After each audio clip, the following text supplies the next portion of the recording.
And we're back with another episode of Mess to Mission. And you guys know that I have shared his podcast previously today. So we are having a pod swap, which is Whew. more than my favorite thing to do.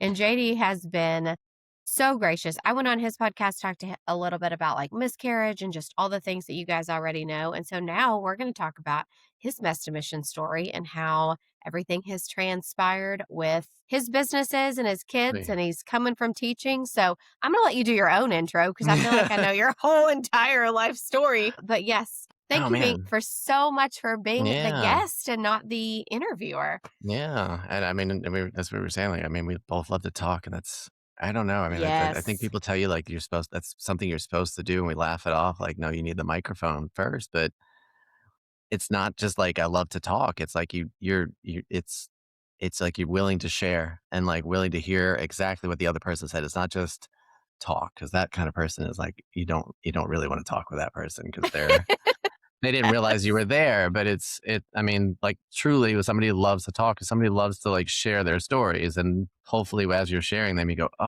I've got something similar to that. That's why I'm here with you, you know?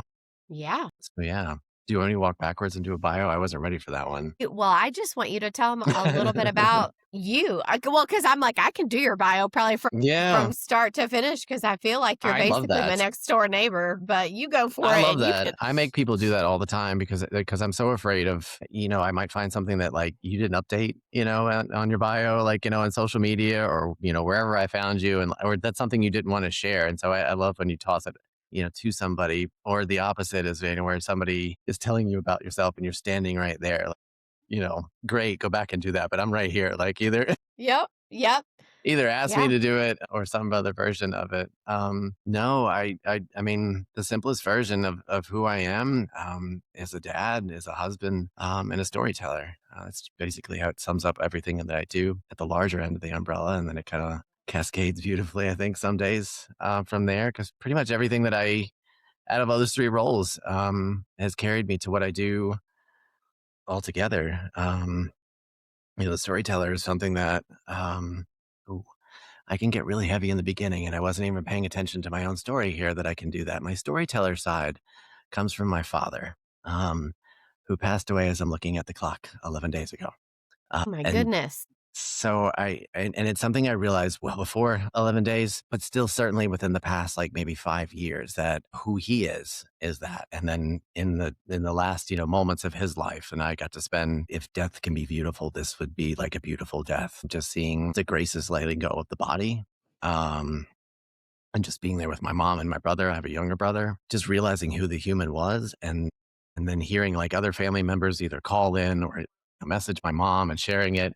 And I'm like, well, yeah, this absolutely makes sense as to who I was. I was famously told that when I was born, they couldn't wait for me to talk. And then when I did, they couldn't wait for me to not talk. And I get it now with my kids. My 3-year-old is catching up now. Now she's got like beautiful sentences. I mean, we actually have to tell them, like, we have to teach them what interrupting is, and because they just talk like, and so my wife and I get like 2 minutes together. But that's what my dad did. My dad was a storyteller, and not the sit down, son, let me tell you. It was just he talked to people. I'll make that quick because this is just supposed to be a bio, right? He loved to just give people a hard time is what we thought he was doing in public. That usually has something to do with the Yankees, because that's where he grew up, was in Brooklyn. But he'd like the waiter or the cashier, if they were wearing anything related to that, he would ask them like stupid questions, like, name 5 players on like the 1930s team or something nobody's going to know. I don't even know if he knew, but they were wearing like an orange Yankees hat or something off color or some crazy like get up. And I'm like, Dad, I don't even know if they know what the Yankees are. But like years later, I mean, like honestly, within the past 5 years, I know what he's doing. It was just his way to start talking and release the energy between the two of you, and just like, I mean, because And if you build didn't have, connection. if you didn't have an answer, he wasn't like, well, you're not a fan. He wasn't asking for that. I don't think he cared at all. He just started talking to you, and I realized it with the 5-year-old. He gives me a hard time. I do the same thing with people's name tags. It's because I'm very like cautious about wearing sports. Every time I wear something sports related, somebody decides to be a jerk. So I just release it, and I'm like, I'm just a fan, and you just get to figure that out if you get to know me. But I watch people's name tags, and all I do is say thank you, Lindsey, and like you could see them release all that energy. and it gives them a conversation and they just start talking. Or if I don't know your name, if it's something, just wildly like, hard to pronounce, that's the first thing how do you say that? Oh, Jacinda. Thank you, Jacinda. And you can see it. That's what my dad was doing. And that's the stories he was telling. And I mean, with only in the past 5 years that I've become a podcaster, but in the past two is when I realized I think I don't know, I think I created my own job title. I'm what we affectionately call the storytelling alchemist. And that just to me is a different level of storytelling and all in itself. It's not the tell me your most traumatic thing. That might be part of it, but it's just tell me about you. You could talk to me for 5 hours about how much you hate sauerkraut. I'd still listen because you needed to tell me that.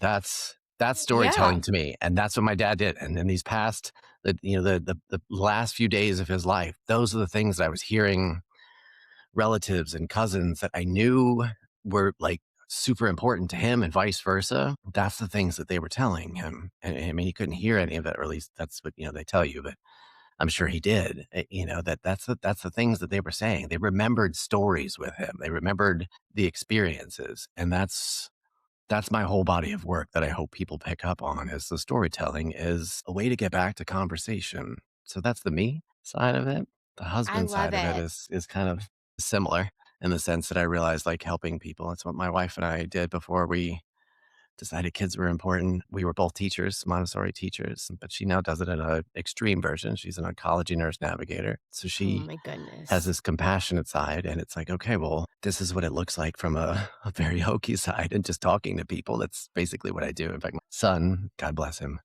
he's 15, I swear, not 5. He gives you these blindsided questions. He's like, Dad, do you just talk to people all day? I was like, well, yeah. I was like, I hear their stories and sometimes I tell my own. Well, that doesn't sound very exciting. I'm like, well, why not? He's in front of me as we're walking, so I couldn't see his face. I was like, well, why not? He's like, well, 'cause don't you just stand there? I was like, I do. But do you listen to stories every night? Do we read books? I was like, yeah.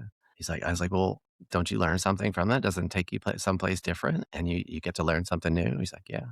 I was like, that's what dad does. And it's like, oh, that just connected another dot, So it's, Yes. if That you're, just and gave I'm me not cold trying, chills. he'll, he'll make you cry. Like I guess the rest of the world would call him sensitive. We call him empathic. Love it. He'll blindside you with questions. He goes from and he's very close to my father.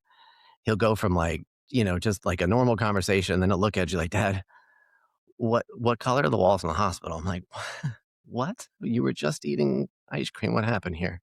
I was like, they're not bright. It's just not cheery. Why not? Because they don't want you to be there. They want you to just get better and go home.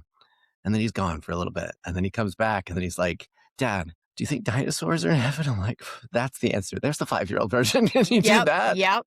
And it's just like, it's like this weird, and I mean, he needs that, right? He needs that version of, what's going on. And there's the storyteller part of me. It's like, we've never given answers to either one of them, no matter what the topic is, that, completely shy away of what the answer is supposed to be. Is it age appropriate? Sure. But, we don't look at each other and, you handle that one.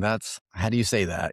I'll just tell him. We look at the both of them like, well, that's a tough question. Can you give me a second? So he had, and by having that, like he hears that there's might be something bigger, his light bulb goes off and he connects differently. You have a different narrative now in the head and you can see the wheels turning. And every time, they tell you like, you learn a lot from your kids, like it's that like conversations are important no matter what the level is. And that's what I get to learn every day. So the kid side of it goes there when it comes to storytelling is that's what I get to walk away with. That's what I get to increase Yeah. my interactions with adults. The very few times that I just stand here and do nothing and talk to people, that's what I think of is okay, well, what does the 5-year-old, what does the 3-year-old version of you need to hear here? And it's maybe not this huge, long, winded conversation. Maybe you just need to hear that, can you stop talking for a second and just listen to what's going on? It could be just as, and so it's fantastic. Once I realized like what was going on, it's like I don't want to say a light bulb. That sounds very cliche, but it just made sense. I stopped trying with how this is supposed to work when you're creating a business.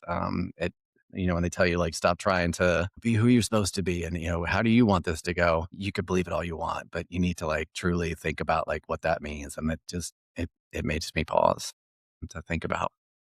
Well, Yeah. it's so funny that you were talking about that because, excuse me, we were actually saying like I think I can't even remember who I was talking to. A couple days ago, we were talking about going through my grandparents both have dementia and they're currently in a Mm. home, and when that transition happens, you get the house with the things and the trinkets and all the things that meant the most to Yeah. them, and they all have these stories behind them, Mhm. and they all have a value to them, but they might not have value to me, or they Yeah. might have value to the Yeah. person that's cleaning out that house. And it's Yeah. interesting as you are going through someone's even things and trying to figure out Uh-huh. what, because they can no longer tell you how it served to them in that space, Yeah. what that story builds behind it, or what was important to them about X, Y, and Z. And it was Yeah. actually my grandmother had a big basket, and it was all these Bible studies that she had filled out and answered. And it was just like the workbook that she had done with the Bible studies. And I was Yeah. like,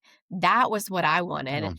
That was the treasure for, I wanted to read what was important to her in that moment when she was doing Yeah. the things, or the things that she worked through. Yeah. That is so So all of that that is just yeah. been like super in my soul. And you hope that the person got a chance to share that story with you, but then vice versa. Did you sit down? Like that's the things that, those are the real objects that like keep you like in regret. Is did you get to sit down and say the things and not necessarily like, I'm sorry for this or I love you, like not necessarily those. Those are kind of the givens. And I hope that happened too. But did you really just get to sit there and ask that kind of question? Like are dinosaurs in heaven? Did you get to ask that kind of a question to your loved ones, at any given time and say, hey, can you tell me about this workbook? And I don't know. Yeah, I mean, you can ask like all those questions. I have a whole podcast dedicated to just that for that reason. That I there's a know. there's a level of that it's not the trinket, it's not the object, it's what was left inside it. And did we get a chance to say, hey, what's going on in this picture? Versus, and I found this and now I don't get to ask you, but I have to try and figure it out, hopefully. So yeah, I mean that's a beautiful version of the benefit of connection and just a basic level of it. We're not talking about like getting to know somebody on a deep level that you're gonna, spend the rest of your life with them necessarily. It's just being able to say, oh, you've got a fun story and I had no idea that existed, right? Yeah. Well, tell us all a little bit about all your podcasts, because I love that you're like the chronic podcaster, and I love it because No, that's you a do better word. such a, yes. Well, I just love it because everything is so intentional with what you're doing, and you Yes. are such a storyteller, and you do give such a like gift in allowing people to come on and share their story and providing Hmm. that connection. So kind of walk the Mess Mission listeners through. I know you're Yeah, used to being on the other side of it. So now you I get to love it. answer and tell us My wheels about. just turn. I just I so I'll start this by like giving you a story of the last time I think I was like interviewed by somebody, right, or at least like close to the last time. And I don't think it ever, if it came out, they didn't tell me, but they used that. They realized that I had four. And like the word that they use, and it just sticks because every time I start like like an interview with somebody, I joke and say that because not everybody realizes I have like three other shows besides the show that you're on right now with me. They called me a serial podcaster. And I smiled and I was like, well, I guess. But it sat with me. I was like, wow, I feel terrible. Like, do people look at me like, what are you doing? Like, why don't you just have one? How do you focus on it? And I I just, l- I love it. I think there's an intentionality between, like, with all of them though. Like, it's not like it's yeah, just, hey, here's 4 podcasts and I just throw spaghetti at the wall yep. and see what sticks. So I began Not Today Media for that reason that I was like, okay, well, if here's your umbrella and here's how it connects back to my storytelling work at Under Fragile Moments. And I want to I always want to make it make sense. That's one of the things that like constantly drives me bonkers when I like, come across somebody that looks interesting, like, and I click on their profile and somehow you got me to click on that link. And I'm like, what are these 500 things? Like, you mentioned this one thing that got me here. Where's that? So I constantly think of that. And it's not necessarily like, they talk about like, put your hands, put your feet put yourself in your consumer, like what, making it easy. It's some version of that, but I don't want people to say the opposite of what you just said. Like, so how does this work? Then I did something wrong. So I always want to make sure that number one, that like you get what this means, but there are different versions of storytelling. And if I tried to fill it all into where it began with what's your story, then it would become too much work, which sounds weird to say because I'm doing the same amount of like episodes, but then I'd be trying to figure out, well, this story is about this, but this one's about that. are you hearing that these are all over the place? Like this is not a true crime podcast where I could just lump this under like somebody just died and just keep it there. Yeah. These are different versions of stories. So I began to look at it like that, and it just kind of cascaded. My wife is responsible for the dad version of it, and that just kind of evolved into finally what I wanted it to be. That's where I realized there was a headache that I'm doing too many things and like digging for somebody to talk to. I was like, this is my chance to be me. So that one came out of just being a dad. And that's what it is. It's just a journal. I'm not trying to teach you anything. I don't care if you listen to it, go like, oh, I'm going to do that with my kids. It doesn't matter to me. It's truly just for my kids. And that's what keeps me sane with that one, that hopefully, one day they look back. I don't take a lot of pictures. Dad keeps his phone pretty tucked in, because I just don't want it around them and see my face. I watched that enough times in the playground. I don't want to be that parent. This is kind of my version of like putting your stuff out there. I don't want their face on the internet, but you can have my voice telling you about your story, and those files are yours to keep, in your own private, versus having to go, well, dad just took a picture of me in my first ballerina class and everybody, including that guy, like weird guy in Denmark, saw it. Yeah. This is theirs. So that one doesn't even make work to me. It's just my life, and I just get to like regurgitate it. But the other two after that came from my love of music, and how do I tell that story? I wished that I was a rock star somewhere in there, but that just wasn't in the cards. But if I can talk to musicians and one day have, some big names in front of me, that would be great. But it's been beautiful to hear exactly what I was hoping for with stories with that one is just the process of it. Like, not just, can you walk me through that lyric, but can you walk through the process? We get to hear the other end of it. And sometimes it sounds wonderful, but sometimes you're like, man, that dude sounded really sad. And we don't get to ask that. So that's what that one is. And so it doesn't feel like work for that, because I feel like I'm like in musical therapy sometimes. And then the newest one is Keepsake Chronicles. For that, it's just objects. When we moved here, well, we moved, and our goal was to start a family. We had no intention of our parents moving anywhere around us. But they upended like both of them, like 30 years plus of their life to come to us. And my mom and my dad are like collectors of stuff. And I think it gives my wife a heart attack. Like, at least the house I grew up in, not this one now that they moved to. My brother, for sure. I could see him every once in a while, like thinking about when they pass, like what goes on with all this stuff. Do we have a tax sale? And I'm the opposite. I look at it like, this is cool. Like, dad told me that story, or mom, this is where this came from mom's life. And he heard them too, but I don't think it registered as much. But when they moved, um, my wife's mother, who's by herself, is the whole reason she's into what she does is because her father passed away 10 years ago from colorectal cancer. But so it's just her, but it's a bunch of stuff. I mean, it's and Yeah. I'm not like hiding it. It's like borderline hoarder.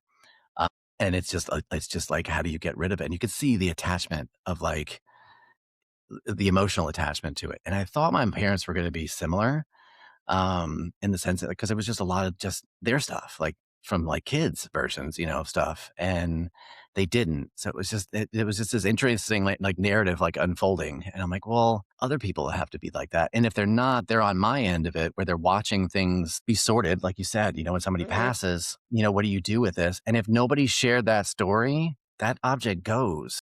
And maybe it needed to. Maybe it's just some, weird, like falling apart box, but maybe it's a box that, meant something. I had a guest recently, and that's probably why it's in my head. They use this like, and I could just picture it's like this shiny tin, nothing of a tin box, but it was like this purplish tin that inside it, the mom kept like just little trinkets, like, gemstones. I think, as she said, like milk tea. It came out only when their kids were sick. And it was just like this distraction kind of a box. Nothing. It's nothing. But it got a story because of what it was used for. And every other sibling, she had like 3 siblings, didn't register the same like meaningful story, but she did. And she's holding on to it. So that could have been thrown away. And so there's another version of it. But if I tried to cram all that into one show, you'd be like, well, you're talking about an object in one. That was a cool musician. Can I hear more about that?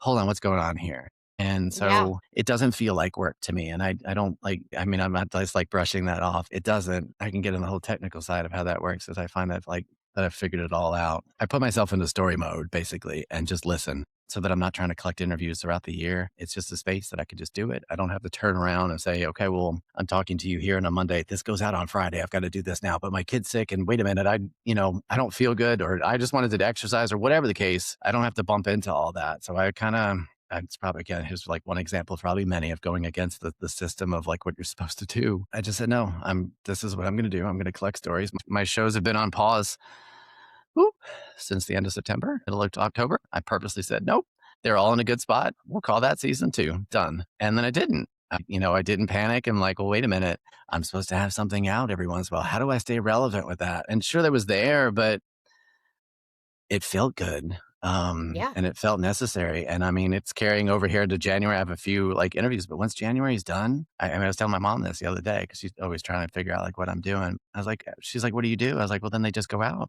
and then they're just there. And then I get to do, what I need to when they come out.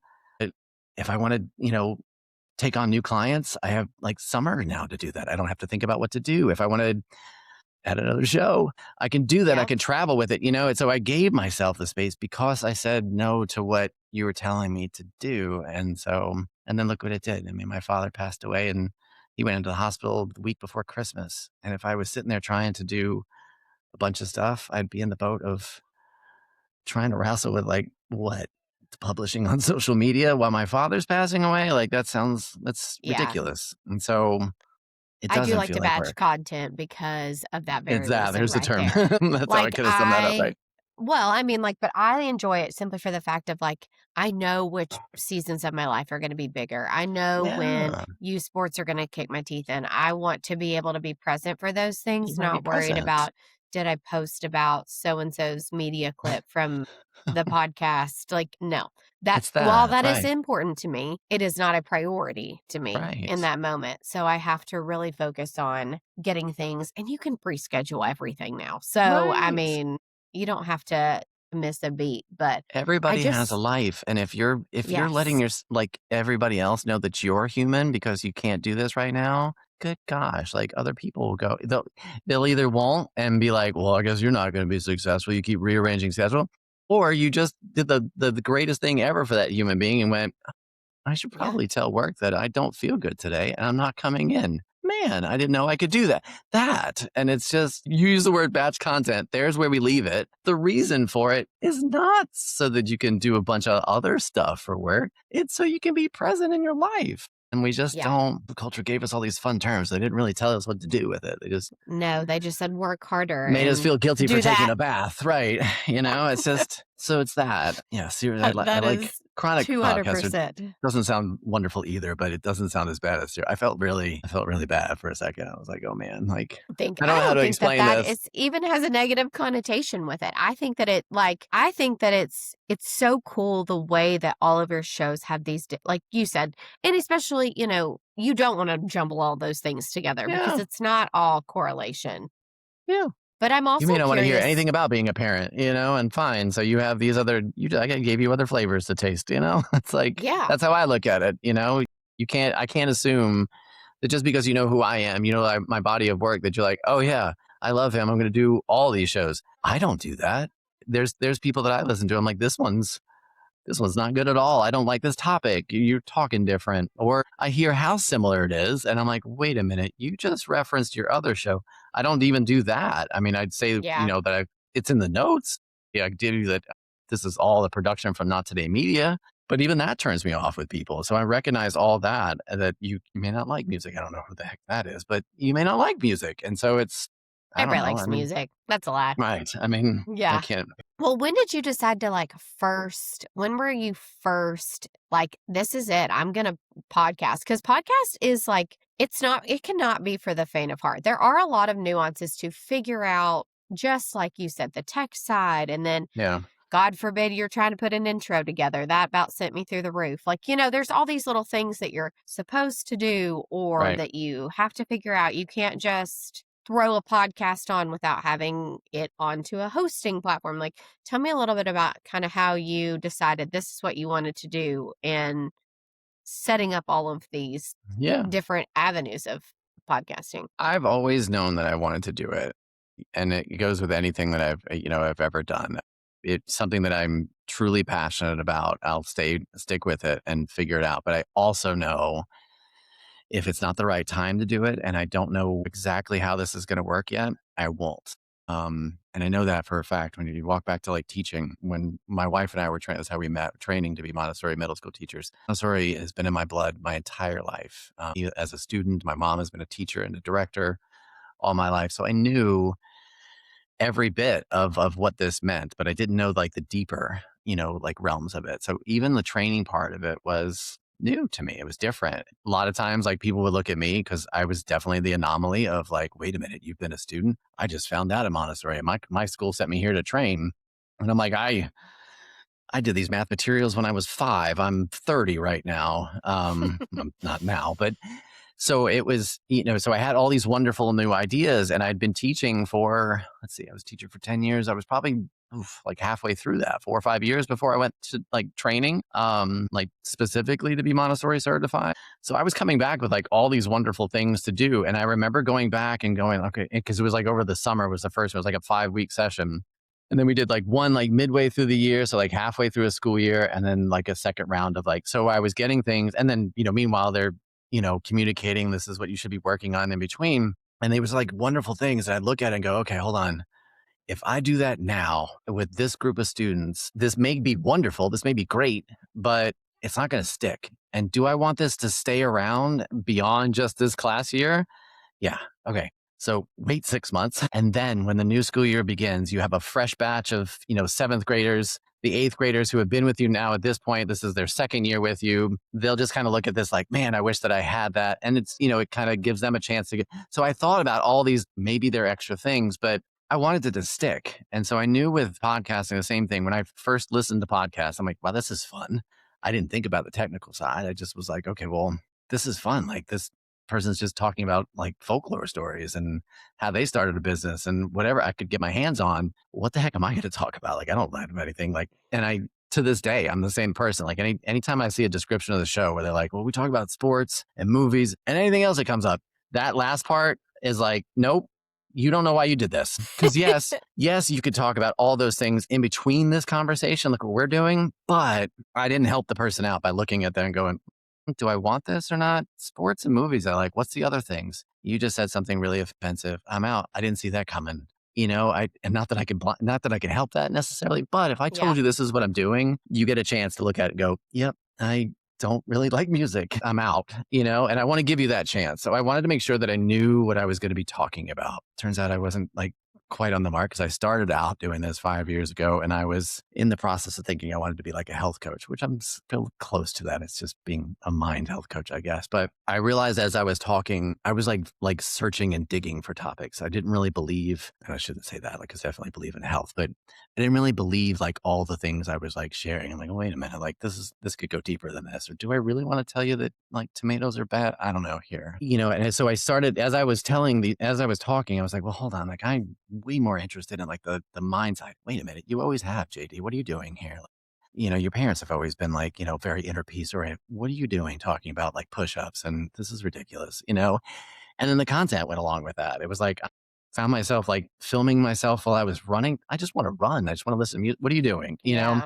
So all these things kept popping up. And I mean, we can go to whole, like, things that I was listening. That was when I really was like falling into like marketing world of like, I'm listening to people tell me like, do this automation, get this platform, do this here. And I was, and with reason, I wasn't spending $500 a month on something I didn't want or need, but I was listening to people that said that they quit their job and started this business. And then like, lo and behold, their job was like, they were a lawyer. They were making 6 figures. You didn't make 6 figures. Like you don't even have a figure. What are you doing here? So I realized I was asking all these questions to myself and just getting sucked into like, I wasn't losing who I was, but it was like, what are you doing? You're not answering the main question you started with of making sure you knew what you were doing. And so I mean, I don't want to like came out of the hat, but like, that's when like, what's your story? And I mean, I don't even know if that's where it began, like word was. I definitely changed the title from where it is now, but I was okay with that. I wasn't like, well, this failed. No, this evolved into a different version It to just make it make pivoted. sense. It's Right. my favorite word. It is. And I think we forget that not even that it's not failing, but you can do that and you don't have to start over. I don't have to sit here and go, well, I guess I got to close this show. I guess I got to close this business. You can tell people that, look, I'm a human and I figured myself out more today. I would like to change the name of this. It's still got the same meaning. It's still got the same. see you like evolving in like real time. And that to me is fun. I mean, I think you have to stop yourself at some point so you don't end up with like 20 podcasts and, 4 businesses. But, being able to sit there and go, okay, let me retinker this. Let me make sure the taglines make sense. The intros, like you were saying, does this cover art make sense? Yeah. Okay. And now I'm good. And I'm not going to touch this for a long time. And that's where I am now. I mean, I have to stop myself because I have a lot of fun, like recreating stuff. Maybe that's like a business that somebody will want me to be a part of one day. But for now, I'll just rearrange houses and furniture and frustrate my Yes. family. But I love tinkering with that kind of stuff. But I realized that I could tinker with it and not alter the entire foundation. Could just kind of the voice could be a little bit deeper, a little bit. I mean, I do it with just my social posts on a small level. I tinker with it. I'm not like, okay, well, this is what I said today. I don't look at the algorithm. I don't look at the analytics. I'm not like, oh, 5 people view that one. I guess if it just didn't give it, any bit of engagement, that was too deep. You explain my kids. We'll go back to my kids. I realized I messed up talking. If I'd explained something for too long, when I was younger, my mom would look at me, get to the point. I got it. Okay. I mean, she still does it. She did just yesterday. I'm 44. Is there a point to this story? Yeah. Hold on. I got to tell you this part. I'm almost there. Right. My kids, you could they just automatically check out. I forget what he asked me this morning, something. And I said it. And there was definitely a reason. I'm going to convince myself that there was definitely a reason for a little bit extra explanation, but he didn't check out. He just was like, he just looked out the window. Dad, there's a challenger. And I was about to say it. I'm like, yeah, that was it. You should have said it shorter. And I keep referencing him. My daughter does it. I mean, I don't have as deep a conversations yet with her, but the why, and she's only just getting to the why, and she does a lot more with my wife. So I don't get to that yet. But with him, I can remember saying that, and I probably said it out loud on a show of somebody's or even a conversation, like a person I had on the show where I realized that, everybody was like annoyed by the whys that the kids was making. To me, it was like new information. It was like, and now I get it, what my parents were saying, like, shut up, that I explained too much and it didn't make sense, So I began to realize like somebody else would ask him a question. This is when he's like 3 or something. They'd answer and I'd look at him and go, and sure enough, he did. So I was learning in my own time that I was like, okay, how do I do this better when I'm in an interview? To the point now that I don't even have questions lined up. I don't send my guest questions. I don't come I prepared know, with and it questions. gives the type A people a nervous A breakdown because I was like, lot. "What if I go in there and he asks me, And like, I love it. something outlandish?" But it was perfect. Yeah, and I love it for that reason because and I'm not trying to make anybody nervous. I just want people to realize you talk about anything. I'm that might be the one thing I'm good at in this whole process is I'm good at being able to talk enough and stop at the same time and go, "Ooh, that you just got nervous because I asked that question or I just told you have the floor and you get to talk." I recognize that part. And that to me is the beauty of having guests is being able to I get to play a game every time somebody comes on here that I'm like, okay, you just talk too much. Like, I mean, I'll sit here even now I'm on the receiving end. I'll sit here for like another 10 minutes and let my nervous system catch up and try and figure out like what just happened. Cause I just gave you a bunch of information. You gave me a bunch of information. We forget that. And I think that's one of those, you can have the fancy headphones and the microphone and, your light up keyboard. But at the end of the day, if you don't know why you're talking to the person, where are you here for? And forget about, the people that say, well, if you make it to 100 episodes, you're in the 2%. You can still make it to 100 episodes and ramble.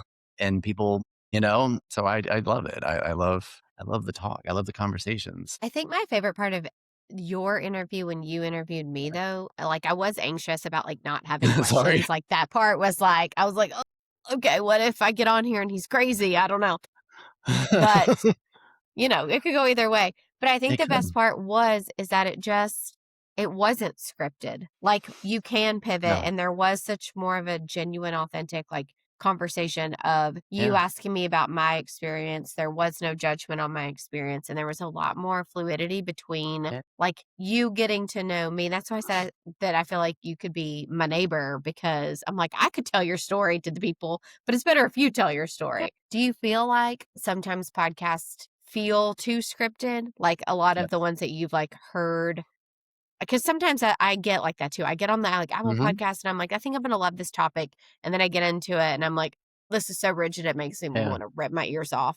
Do you Yeah. feel like a lot of that is kind of structured in a marketing sense Yeah. now? Yeah. You can hear it. And I mean, I have my handful of podcasts that I always go back to, and that's it. Like, I don't, if something didn't come out in a, in the week and I'm like stuck not listening to something, I don't try and find the new show to like dig because I'm very nervous about what's going to happen. I find myself gravitating now towards like true like narrative podcasts where it's like this is episode 1, we'll be done at 10. And because that's the story it is, like you're not trying to solve the mystery, you're not trying to give me the the notebook and try and like can we solve this 40-year-old crime? You're just telling exactly how it is. And to me, it's not because I need it to like have a beginning and end. It's because they don't have room to try and like dig up more. They're not trying to make more of a story. That story is there. You're just now getting a chance to tell it for the first time because nobody's ever heard of this, or give it a fresh light because maybe there was a version of the story you heard, but it's not the whole thing. Yeah. So yeah, I do. I mean, I'll stick around with shows that I've loved forever. If they have like an episode like that, but I can feel it. I mean, most of the time that's what I'm listening to. I'm like, well, hold on, were you in the room when you asked that question? Like for starters, it doesn't sound like you have two different audio levels. That's the kind of stuff that where my head goes. I'm like, well, did you go back and ask that question like re-record it so that you sounded better and like because that doesn't match, that doesn't line up what they just said entirely. So it's not even just a question of like overproduced and marketed. I mean, I think you kind of just get caught up because we feel like we have to, I guess, to kind of keep up. Or like And a so I level of perfectionism on the episode. Like it's yeah, almost like it's too curated. Like it's yeah, not like if the dog barks, it's fine. dog barks, Like if the dogs bark, kids come in yeah, and talk and say probably something feral, but I don't know. mhm, Things like that happen and that's just kind yeah. of a part of the And I get it. I part of the mean, like, process. some shows are not, but I mean, I was watching I mean, if I open social media just for my own personal, like, it's whatever like falls on there, and I forget whose show it was. It was either Dak Shepard or Jay Shetty, and it just I would love to sit on and Rich Roll like right up there. Like I would love to be like those gentlemen and like sitting on a couch, microphone in front of me or dark room, like it's just me. But like the other end of at least what I do, and it's not, interviewing somebody because of their latest book necessarily, it's just hearing a story. To me, that would feel weird. It's not good or bad, what they do. It's just like, well, hold on, like how does this work? Like that person knew they were sitting down just like you. And so it's still scripted in the sense that you knew you were sitting down with me and I know the topic, and I'll give you the spiel that I give everybody, just so everybody can feel like they were a guest. For me, I'll say the same thing. The only thing I have for people is a form they filled out, and when you fill that out, I look at it just to make sure that you were a human and didn't just answer a question with I really like your show. I don't know if I can have you a guest because I Yeah. don't know if you realize what you did this for. That's it. I look at it for like a split second and then I'm done until the day of about 20, at best 20 minutes, if not maybe 10 minutes before I sit down with a person is when I look at it because I like being blindsided by what's going to happen so that I would do it with anybody. If God sat down in front of me, if Barack Obama, I don't care. I would do the same thing. I might have a different level of panic of how is this is going to go, but I'm not going to try and figure out a question because I may put down, and not to say anything wrong, like, you giving people questions, people do need that. I get that. Just what I'm doing. I don't feel like you're going to get too tense and feel like he's going to ask that. I don't like that question. I'm going to have to dig up something I don't want to feel like digging up. Mhm. And I can't plan for that. I could, give you questions 1 through 5, and you may answer question 1 way different than I thought. And then what? Then I'm Yeah. stuck with 4 questions that don't make sense. And I'll give you an example. So the gentleman that told me a serial podcaster, that's how we started our conversation before we was record. He looked panicked for a second. He looked stressed. And I'm just, sitting here like, okay, let's do this. I can't wait to ramble. He's like, dude, I got to tell you something. Like, wow, this is going to be fun. I don't even know who you are. He was like, "Do you ever get the, an interview and your note-taking app crashed?" And I'm speaking like it. I mean, he was very serious. I didn't know what was going to happen. He was like, "And then you didn't know what you were going to do with the guest." I was like, "How do I answer this like politely?" I was like, "No, I know how that must feel, but I don't." But that's just, I mean, I don't know how to teach that. Maybe one day that'll be my TED talk, but I think it's just that. I go back to my dad. It's just, I like to hear what you have to say. It's the genuine Sauerkraut and all. connection. Yeah, the Yeah. So genuine getting connection. getting that back is my whole goal. The podcasts are just kind of one arm of like, how does this work at real time? But I don't do anything different with clients really in the end. I mean, I have obviously different questions, but I'm not asking for anything different. It's not like therapy. It's still therapeutic, but it's just that. It's just, you know, basically not just clicking the like button on somebody that just shared, some terribly, passionate story about their life or something heartbreaking, not just going, I feel you. It's like, I don't know if you do. I didn't need that. Like, thanks for the 500 likes on that, but my father passed away. Like, I would like maybe more than like Yeah, less likes, yeah. like more like, a story from you. Like, I don't know. This is going to be like a fun year of just like that version of I mean, I've heard my grief stories, people talking. It's going to be fun to hear like how people meet it with their own, like, your own story. And that's going to be the true, barometer of where we are when it comes to talking about people's weird Yankee hats, like, do we do it? And we don't. So, Well, I think the questions too for like me, like you were going back a little bit, you said something about like when your note taker app thing, it's funny to me because like you said, I have that form and I send those questions, but mhm, people will apply or they'll want to come on the show, but they've never listened to the show. And it's funny to me for that piece of the puzzle because I get on here and I'm like, tell me a little bit about your mess to mission story. And they may or may not have realized that that's like the part that's even literally the the title. entire podcast. It is the entire podcast. And so they panic because they don't know how to have this moment of vulnerability. Yeah. And they think that they're going to come on here and promote X, Y, and Z. And I'm like, if you want to Mhm, come on and promote something, that's great. That can be towards the end. But I yeah. want to know how you got here. I want to know how you Yeah. became the president of da da da da da. Or I want to We don't. know about why you wrote the book about this or that trauma. Like Yeah. We that's the don't. format. And so that's the part where people have to be able to get uncomfortable or show up, but Mhm. I get a lot of really crazy stories, which I love, but then I get a bajillion and 10 surface level. I worked for corporate, hated it. I opened my own business and now I'm here. Yeah. That is a story and It's there's part but 1. for Yeah. me, that's everybody's story that It's part has 1. applied in Yeah. the past 10 Yeah. years. So let's push a little more and see so I can know about your dad, so I can know Yeah. about like you probably know more about my medical history as a stranger from our like our Because you asked and, interactions. Yeah. you weren't afraid to ask. I mean, I know that not everybody is perfect when it comes to that because my wife is that person. She does not like the confrontation questions. She is also the person that will tell you that we need to be more comfortable with telling somebody that, like, they're gonna die. And so it's kind of fun, like, dichotomy of it, but she's not. That's probably why we get along with it, but I have to kinda, and I say force emotion, I have to force that conversation, but you have it in a way that I know that's not who you are. I've learned enough about you. It doesn't matter if it's, 13 years or 3 minutes. You have to be kind of like ready. Like I said, I'm playing a game, and to me, I figured it out. And it's not just reading a person. I have one of the nurses like early on, like he very loud, and I don't know how my mom didn't hear it. He said something like he was like something RN like nurse like for 25 years, and he said he could just like read people, and I could tell your dad like wasn't responding. I'm like, I could feel my wife was like tense, like in the medical version of it, but I'm like, you did what?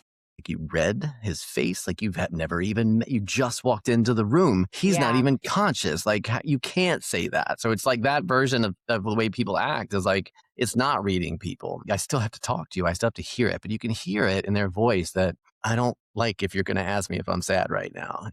Okay. And so how do you still get to where you need to go, and get the story that you need to have out to make the next few minutes of, your time together work, or, in a relationship, you solve the issue that's causing the tension right now. And so Yeah. it's not about a win or a lose. And it's just being able to say, oh, I heard what you said. I really did. Here's what I heard. And here's what I think. Is that what and so that's like the direct version of it. I'm not doing that with a guest. It might just be like, the simple phrase that the floor is yours. So wherever you want your story to go, I'm here to listen, but I'm also here to unstick it. So if you feel like you can't say anything else, or, that was too much for you, I'm here to keep the story going. And that's the not the version that of I don't know you. It's the same as saying like, I love you. I hear you, but I didn't like the way you just, said that to me in front of the kids. It's that. There's many versions of the same thing of just that sounds like so simple. It's not, but just talking. Yeah.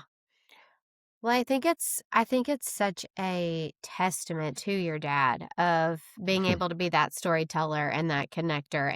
I I imagine Granted, I've never seen or met this man in my entire life, but I imagine you two being very similar and how this has all transposed. Maybe that was your aha moment, like Mhm. of figuring out that him being that person kind of helped mold you Yeah. into having these genuine connections and podcast. But Yeah. I think that's such a story. Like, I think that's such a cool way to honor him and his memory and having telling his story, not only to keep that alive and going, but having those Yeah. genuine connections and then people being like, I see the correlation. I see Yeah. the correlation of the storytelling of what you're doing and how And it was, I he. mean, it started from, I mean, honestly, annoying. I mean, and I said it to him. I mean, I'm sure many times in his life, but definitely there. Like, I mean, we were all like all four of us standing in the hospital bed. It was like we, my brother, we were annoyed by it. I mean, there were several moments, but if you allow that to just kind of sit there and not cross it off, and really think about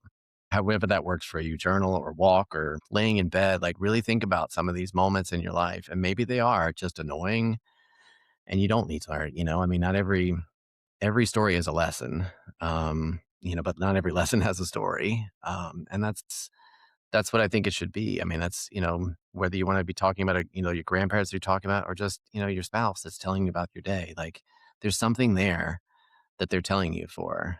Sauerkraut's a weird example. I don't know the last time but it's a good, that's going to be my TED talk is it's going to start with something like that. Like just giving some people, the audience like a mundane story. Cause I guarantee you people look at it and be like, majority of them will be like, well, I just went grocery shopping myself. Like, what is this guy doing? He's up here. But the rest, the small percentage of us that's left will hear it and go, he just said that was hard to do because he was going through this. The rest of them will miss it because they're like, he just talked about grocery. I hate grocery shopping. I'm out. And it's not Yeah. like you can't be out just yet. You need to hear the people because maybe that took them 5 years to tell you that going to the store every Friday is hard. Well, because they were so afraid the rest of the world's gonna be like, it's just grocery shopping. So you never know. You never know. Well, I, for one, can't wait till you're like the biggest TED talker of all time. Like you are like on Somebody the has to tell stage. you. I only realized that recently. Somebody has to like tell it. Like you could do it yourself, but somebody has to like nominate you to do that. I'm like, this is frustrating. I Well, don't send me even. the link. I'm gonna How many nominate you. people like And me? I'd like enough to talk on a show. Like how is this gonna work? we're No, gonna I put can't. you on the TED Talk. I'm convinced. I'm absolutely convinced. Well, I am so grateful that you have been able to come I on love it. to and have This was this fun. just conversation. I just love it. Mm. And at the end of the day, one, I'm obviously going to share all of the podcast and all of that information with anyone who's listening because I think there's that genuine need for that in the podcast community to listen to people's stories, to allow people that platform. And then who knows, maybe, other genuine connections come from that. So Well, thank I'll give you. you a without trying to like promote something. I kind of give you because I do have like a trailer for it, but there's a newsletter all out, so it's not like a sneak peek of anything. Yeah. We'll see if I can like fail in real time is what's going to happen. There is a show coming. It's called The Table Is Yours, and the whole premise is I'm going to go sit in a coffee shop and travel, hopefully the country and the world, with just a microphone and just a card on the table, and allow people just to sit and talk.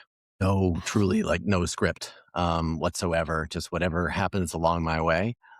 And my hope is just that. I mean, it's not me trying to promote. It's just like watch storytelling happening in real time, I guess, and see if conversations actually do mean something. So I you can, love I mean, this. you can put it in whatever links there; it'll still follow. It's not like a secret. I just haven't put a trailer to it yet, but the newsletter is there for people to kind of see it. And but it's this. It's kind of my I don't know what the world would call it. It's like your massive project here that's going to like change everything. I don't know, but it's not to me. It's just like, okay, watch. This is what really you want unscripted. This is what that means. It's not, let me sit down on a couch with you. So it's hopefully, exactly what you said. This will bring everything to kind of full circle with the conversation to have people go, Ooh, this is what that looks like. Because to me, that's what it was, right? It was sitting in a coffee shop, whether you're the person next to you and going, man, did you hear what they were talking about? Call it eavesdropping. People were talking, right? And those before that, what? It was campfires, right? I'm not going to go sit at a campfire somewhere, but it was just, you weren't trying to wait for, I mean, that's why I think where we get it, with podcasts, we're just waiting, at guest, we're just waiting to ask a question. We're just waiting to volley back and answer this in the best way so I sound cool. And I think that's what you miss with all this is that you don't have to, you're there to tell a story, and the people around the campfire just either smiled or in the coffee shop, that you're talking to just go, "Wow, I'm so glad I sat with you." And so hopefully it kind of brings it back to where we should be. I'm not trying to change social media, but hopefully try and remove the like button from the world and just go, I'd like to talk to you. Yeah, I'm so excited. I am so excited. Well, yes, we will definitely follow along on that journey. And I say we like me and the mouse in my pocket, but I'm going to tell everybody because Thank you. that's That'll be super fun. cool. Yeah, that That'll be will be fun. so fun. Yes, Well, thank you. Thank you for doing this. This is truly a pleasure. absolutely.